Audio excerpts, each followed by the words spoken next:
Cuba is the Caribbean's jewel, renowned not only for its stunning beaches and vibrant dances but also for its rich history.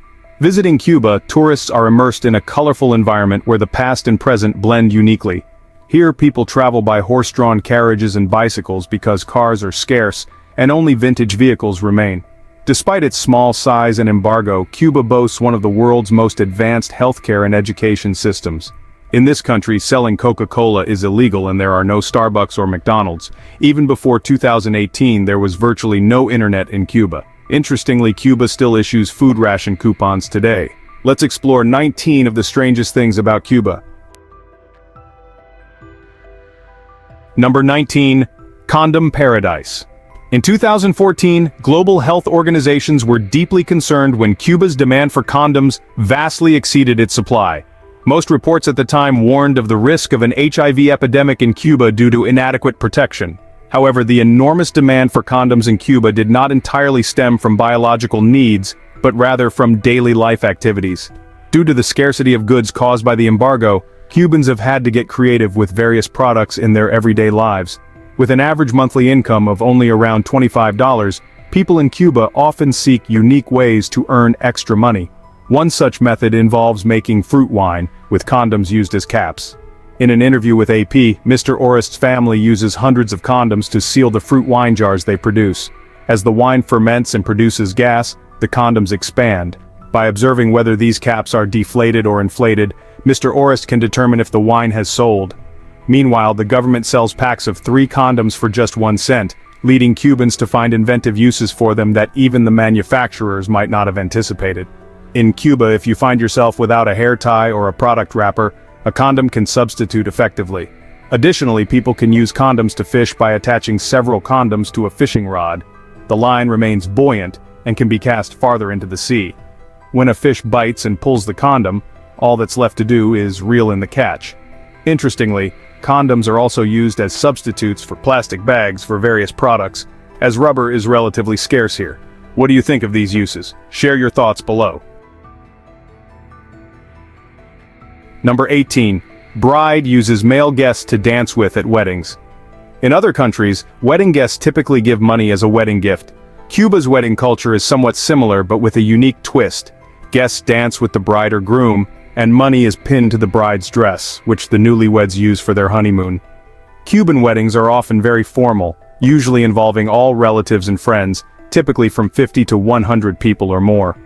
The bride's parents cover all wedding expenses because in Cuba, women do not inherit property or own personal assets. This tradition serves as a dowry to help the bride feel more secure as she enters her new family and life. In Cuban wedding rituals, the money dance is considered the most unique cultural feature. Often, couples choose a simple, slow dance to soft music to express their happiness. Afterward, the bride can select men from the groom's family to dance with, such as the father-in-law, grandfather, or uncle. Meanwhile, the groom invites his mother-in-law to dance. Everyone in the family is invited to dance, creating a wonderful moment for children to share their joy with their parents. After dancing with family, the bride and groom dance with the guests, with the bride dancing with male guests and the groom with female guests. Mostly friends, guests who dance with the bride and groom often pin some money to the bride's dress as a wedding gift, wishing her happiness and good fortune as she starts her new life with her husband. What do you think of this tradition? Share your comments below. Number 7. No internet before 2018. According to the Cuban government, in 2011, only 25% of the population had internet access. Most people did not have home internet and had to use public access points. Before 2018, there was virtually no internet in Cuba. By January 2018, nearly 500 public locations offered high-speed Wi-Fi access. However, home and mobile internet remained a luxury, as 1 hour of internet access cost $2, while the average monthly wage was between $17 and $30. Internet-capable phones were sold in state-run stores for $200. As a result, Cubans often used USB drives to share data with each other. Although mobile data is still very limited, reports indicate that 150,000 residents out of the country's 11 million people access the internet daily. The scarcity of internet in Cuba is due not only to local government policies but also to the long-standing U.S. embargo, which prevents American companies from operating in Cuba. Apple and Google's app stores also do not allow Cuban users to download apps. Apps like Skype and WhatsApp are blocked. Cubans can only access Facebook through its web version. What do you think about this situation in Cuba? Share your thoughts below. Number 16. Selling Coca-Cola was once illegal. Is there anyone here who likes Coca-Cola? Let me know in the comments. It seems Cuba wasn't very fond of this beverage. Along with North Korea, Cuba was the second country in the world to ban the sale of Coca-Cola. This ban lasted for nearly 60 years and was only lifted in 2015. The popular soft drink here is called tea cola, available in both tin cans and plastic bottles. Occasionally you might find Coca-Cola imported from Mexico sold at twice the price. Finding a bottle of water is as difficult as finding Coca-Cola, while rum is widely available in city shops. Number 15. Cuban cigars are extremely expensive. Cigars are a luxury item representing sophistication and power. Cuba is known for producing some of the highest quality cigars in the world. A cigar is a type of tobacco that is dried and rolled tightly into a bundle. Cuban cigars, particularly habanos, are considered the finest and are exported to over 150 countries, becoming a symbol of Cuba. For over 200 years, the cigar-making culture in Cuba has remained unchanged. Each leaf is checked for type, appearance and quality before being handed over to a skilled cigar roller, who is highly respected in Cuban society. Cuban cigars date back to the 1960s, involving a bodyguard of Fidel Castro named Benvenito Chicho Perez. After trying these cigars, he inquired about the cigar maker named Eduardo Rera, from the ingredients to the methods used. Fidel Castro then gathered a team of cigar rollers with Eduardo Rera and set up a small factory in an old mansion on the outskirts of Havana to produce this special cigar. Cuban cigars are renowned as the finest tobacco product in the world. A box of quality habanos can cost thousands of dollars. The high price is due to the fact that each hand-rolled Cuban cigar undergoes around 500 manual processes from seed to the finished cigar. Annually, Habanos S.A., the exclusive distributor of Cuban cigars in over 150 countries, organizes the Cigar Festival in Havana for 5 days, showcasing premium products. This event gathers the most famous Cuban cigar brands, such as Cohiba, Partagas, H. Upmann, Romeo y Julieta, and Montecristo. The festival attracts cigar enthusiasts from over 70 countries. At this major event, visitors not only enjoy or purchase cigars, but also have the chance to visit the most famous tobacco farms in Pinar del Rio, western Cuba. Tourists can see cigar makers at work and even roll their own cigars if they wish. Have you tried Cuban cigars, or would you like to? Share your thoughts in the comments below. Number 14. Prohibition on using Fidel Castro's name for honors. In 2016, the Cuban National Assembly passed a law banning the use of Fidel Castro's name for public buildings, monuments, or any form of honor or recognition, in accordance with the leader's wishes before his death. According to the law, the name Fidel Castro cannot be used for organizations, squares, parks, avenues, streets, or any other public places, nor for any type of medal, accolade, or high honor. Additionally, the law prohibits using Fidel Castro's image for memorials, statues, plaques, or any similar forms of commemoration in public spaces. What do you think about this law? Share your thoughts in the comments below. Number 13. Havana Club rum is the world's best-selling rum. Cuba is renowned for its sugarcane cultivation, and Havana Club rum is made from the highest quality molasses, which has made it a popular rum. Today, Havana Club is one of the world's best-selling rum brands and is considered a gem of Cuba, showcasing and sharing Cuban culture with the world. The Havana Club brand was established in 1934, but Cubans began filtering rum through charcoal to make it smoother as early as the 19th century. In 1920, during Prohibition in the U.S., entrepreneurs, artists, and politicians flocked to Cuban distilleries. They enjoyed the rum and praised it highly. In 1934, the Arechabala family, with their distillery, founded the Havana Club brand, named after Cuba's capital city. Today, Havana Club International is one of the first joint venture companies established in Cuba. Its rum is ranked 254th among the 100 best-selling spirits worldwide. Each year, Havana Club sells about 30 million liters of rum, distributing to over 140 countries and territories, mainly in Europe, including Germany, France, the UK, and Italy. The vast sugarcane fields in Cuba not only produce famous sugar, but also contribute to the legendary rum. Havana Club's premium quality is attributed to its all-natural ingredients and meticulous selection. The aging process in oak barrels is lengthy, at least 3 years for Club 3, and over 7 years for Club 7. Have you tried this rum? Share your thoughts below. Number 12. The world's top ballet school is in Cuba. Ballet is the most popular art form in Cuba.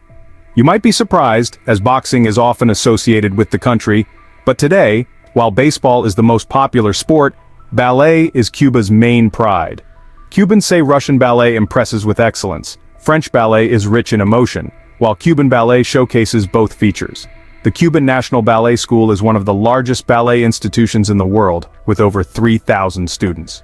According to National Geographic, the school was founded by the world-renowned ballerina Alicia Alonso in the 1940s. The Cuban National Ballet School trained students for 8 years, teaching them a unique Cuban style that combines American and European techniques. Cubans are very strict about ballet and take pride in their dancers. Unlike many places worldwide, in Cuba, dancers are regarded as stars and a source of family pride. Male dancers are respected, and no one considers them weak or effeminate. Dancers also earn high salaries in a country with an average income of $20 per day. A famous dancer can provide a comfortable life for their family. However, the path to success is very challenging.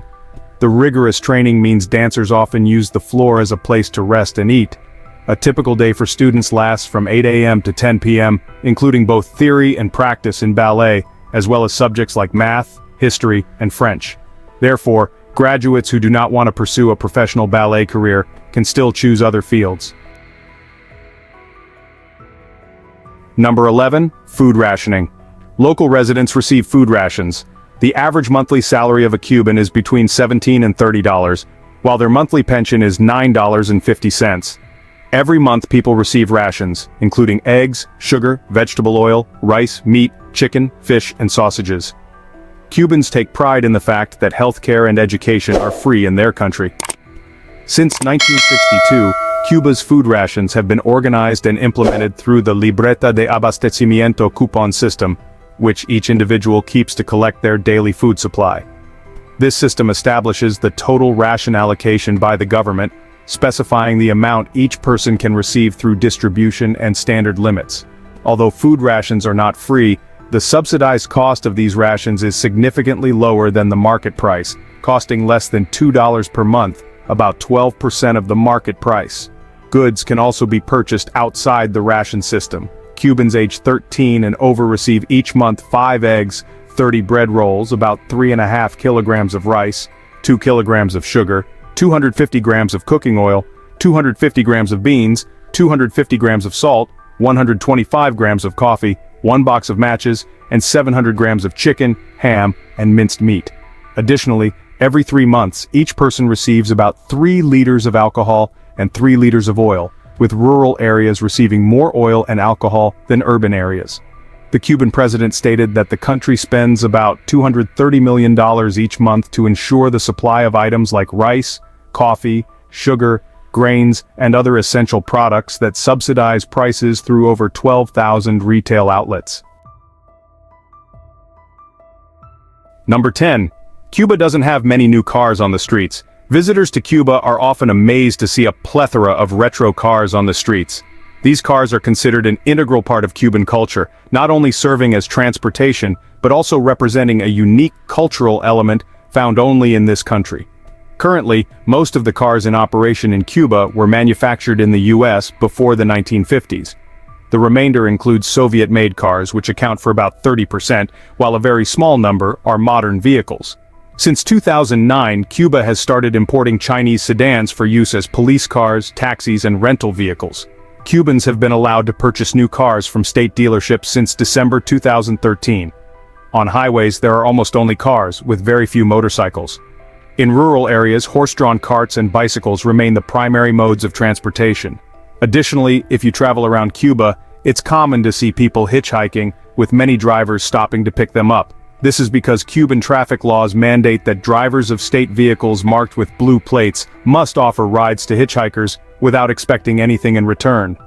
There are about 60,000 classic cars in Cuba, primarily Ford and Chevrolet models, and many Ladas as well, reflecting the influence of the Soviet Union on the country post-revolution. What do you think about these unique cars? Leave your comments below. Number 9. A world-class healthcare system. According to the World Health Organization, Cuba's healthcare system is highly developed, and its medical team has managed to treat many severe diseases that remain challenging for other countries. Notably, in 2015, WHO recognized Cuba as the first country to eliminate mother-to-child transmission of HIV. In fact, Cuba was the first country to successfully develop a vaccine for type B meningitis in the 1980s, and has made breakthrough achievements in developing the Comirnaty vaccine for lung cancer. Cuba also leads the world in vaccination rates against 13 diseases for children under 2 years old, estimated at 98%, prenatal care for 95% of pregnant women, and chronic disease management, including annual blood pressure checks for nearly the entire population. During the COVID-19 pandemic, while countries worldwide, including superpowers like the US, China, and Russia, struggled with healthcare shortages, Cuba sent medical teams to over 20 developing countries like Mozambique, South Africa, and Mexico, as well as developed nations like Italy and Canada through medical aid programs. Cuba was also the first country to officially launch a mass vaccination campaign for children aged 2 and up. Additionally, Cuba has achieved significant advances in biotechnology by successfully producing antiviral drugs like interferon alpha-2b against COVID-19. There are also 21 products being used to combat viruses, arthritis, and other ailments. Number 8. Dominoes are a popular recreational game. Dominoes are not just a recreational game in Cuba, but also an essential part of the culture and lifestyle of its people. The cheerful clinking of domino pieces echoes through the streets, especially on weekends, creating a lively and vibrant atmosphere. From the elderly to children, everyone can participate in this game. One of the characteristic images of Cuba is groups of people gathering around simple wooden tables on the sidewalks playing dominoes together. There's no need for luxurious casinos or private clubs. Cubans can turn any street corner into a domino playing area. The games are often played in a friendly, joyous atmosphere, sometimes accompanied by hearty laughter. Bets in these games are usually modest, but the enjoyment and excitement of the game are what matter most. At the Cristobal Colon Cemetery, one of Havana's most famous cemeteries, there is a story about a woman named Kiana Martín de Martínez.